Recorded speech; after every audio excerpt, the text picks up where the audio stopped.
Bienvenue à tous. Cette fois, je vais vous parler de Hachiko, le chien le plus célèbre du Japon. Celui qui se nommait alors Hachi est né le 10 novembre 1923 dans une ferme près de l'actuelle ville d'Odate dans la préfecture d'Akito.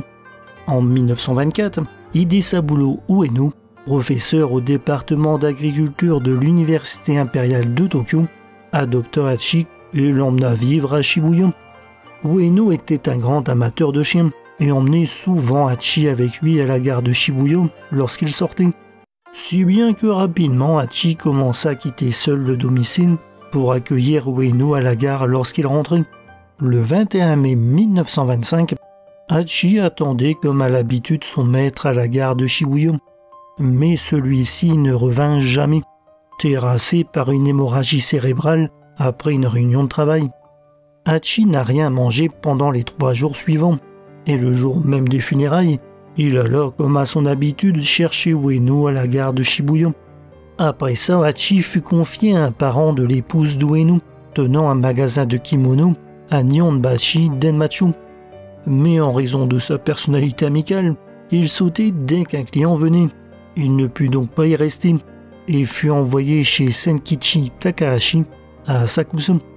Toujours fidèle à son maître disparu, il lui arrivait de s'enfuir à Shibuya. Il y eut également un différend entre Takahashi et ses voisins à propos de Hachi, et en automne 1927, Hachi déménagea chez les Kobayashi, à Yoyogi. À cette époque, Hachi commença à être fréquemment vu à la gare de Shibuya, à l'heure où Ueno rentrait normalement chez lui. Il se rendait à la gare, regardait les gens passer, retournait à la maison de Kobayashi pour manger, puis revenait à la gare. Lorsqu'il allait à la gare, il s'arrêtait toujours à l'ancienne résidence d'Ueno. Les premières réactions des gens, notamment de ceux qui travaillaient à la gare, n'étaient pas forcément très amicales. Comme il venait à la gare tous les jours, son pelage blanc se salissait facilement, et son aspect sale le faisait passer pour un chien errant. Il était ainsi régulièrement chassé sans ménagement. En juillet 1928, Hideyoshi Saito, chercheur travaillant à la préservation des chiens japonais, alors en danger d'extinction, apprit par hasard l'existence d'Hachi. Saito vit Hachi à la gare et le suivit jusqu'à l'ancienne maison d'Ueno, où il apprit sa triste histoire. Il revint ensuite fréquemment lui rendre visite et prit pitié du pauvre chien victime d'intimidation.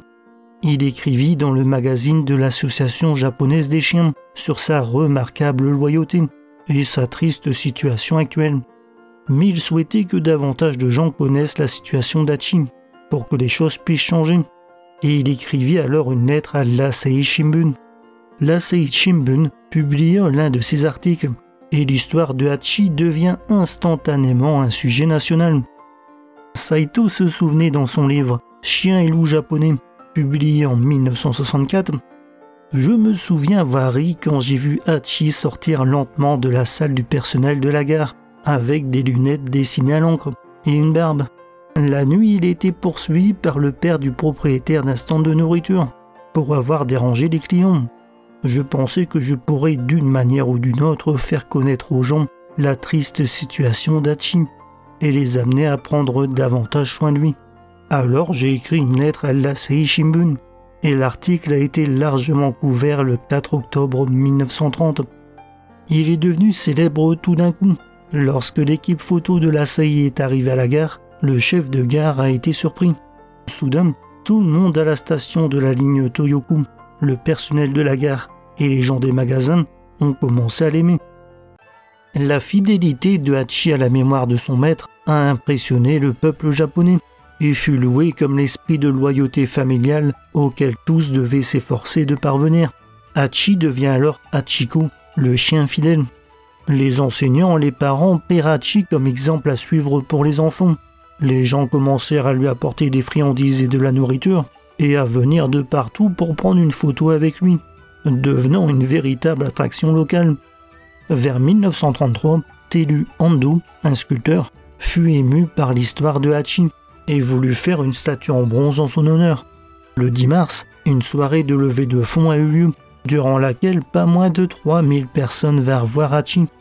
La statue fut inaugurée le 21 avril devant la gare de Shibuya, lors d'une grande cérémonie en présence de Hachi lui-même, de Yaeko, la compagne d'Ueno, et du ministère de l'Éducation et des Chemins de Fer. Le fait que la statue soit érigée alors qu'Hachi était encore vivant est extrêmement inhabituel. Au petit matin du 8 mars 1935, 10 ans après la mort d'Ueno, Hachi succomba d'un cancer du cœur à l'âge de 11 ans. Une cérémonie funéraire eut lieu à la gare de Shibuya le 12, en présence de nombreuses personnes, et il est dit que les funérailles furent semblables à celles d'un humain. De nombreuses personnes se rassemblèrent devant sa statue pour pleurer sa mort. Mais l'histoire ne s'arrête pas là. Hachi fut empaillé et est aujourd'hui toujours exposé au Musée national de la nature et des sciences de Tokyo. Son squelette avait également été préservé, mais il a été détruit lors du grand raid aérien de Tokyo le 25 mai 1945. Une partie de ses organes internes fut conservée dans du formol, ce qui a permis des analyses en 2010, révélant qu'il souffrait à la fois d'un cancer invasif du cœur, d'une infection filaire et d'un cancer métastatique des poumons. Des organes d'Hachiko sont actuellement exposés au musée agricole de l'université de Tokyo, où travaillait Ueno.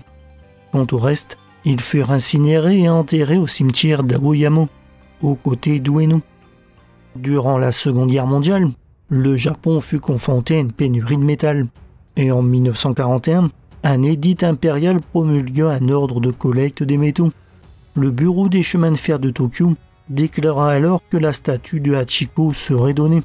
Saito protesta vivement, mais alors que diverses statues en bronze, cloches de temple et autres objets métalliques appartenant à des gens ordinaires étaient donnés, il y avait peu de chances que cette statue, surtout située dans un endroit aussi visible, ne serait pas détruite.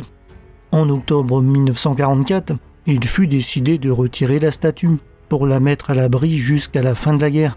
Mais le 14 août 1945, le ministère des chemins de fer la fit fondre pour en faire des pièces de locomotive. Le lendemain, l'empereur annonça la capitulation. Ando avait une réplique de la statue, mais elle fut détruite durant la guerre, et Ando lui-même périt lors du raid aérien de Tokyo en mai 1945. En août 1948, 3 ans seulement après la fin de la guerre, son fils Tsukasa Ando décida de refaire une statue de Hachiko pour remplacer celle de Shibuya. Même si le Japon était encore sous occupation des forces alliées après la défaite, l'histoire du fidèle chien Hachiko avait déjà été introduite en Occident et il n'y eut aucun problème avec les autorités alliées. Des représentants assistèrent même à la cérémonie de dévoilement de la statue le 15 août. Mais lorsqu'elle fut reconstruite, le nom était devenu un problème. Pour certains, Hachiko devait être appelé chien aimant et non chien fidèle, qui sonnait trop militariste. Mais finalement, Hachiko resta connu comme chien fidèle. Si la statue de Hachiko était bien connue dans les années 1960, peu de gens connaissaient encore son histoire. Ce n'est que dans les années 80 que Hachiko devient un point de repère de la gare de Shibuya, à travers des films, des livres et d'autres médias. Et l'histoire de Hachiko redevient célèbre. C'est aujourd'hui devenu un symbole incontournable de Shibuya, utilisé comme point de rencontre et une attraction touristique célèbre.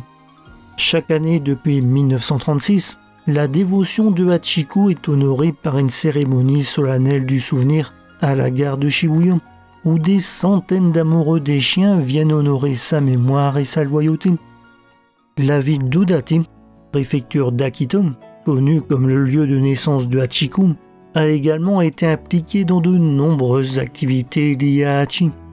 4 mois après sa mort, une statue en bronze, réalisée dans le même moule que celle de Shibuya, a été érigée devant la gare d'Odate. Comme la statue de Shibuya, elle fut perdue en raison des dons de métal durant la guerre, mais elle fut reconstruite en 1987.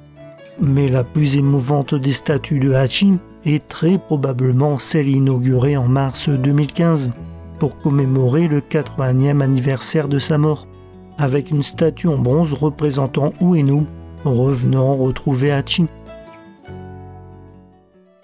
Voilà, c'est la fin de cette vidéo. J'espère que ça vous a plu. Et si c'est le cas, je vous encourage à mettre un petit like et au passage à vous abonner pour ne rater aucune de mes prochaines vidéos.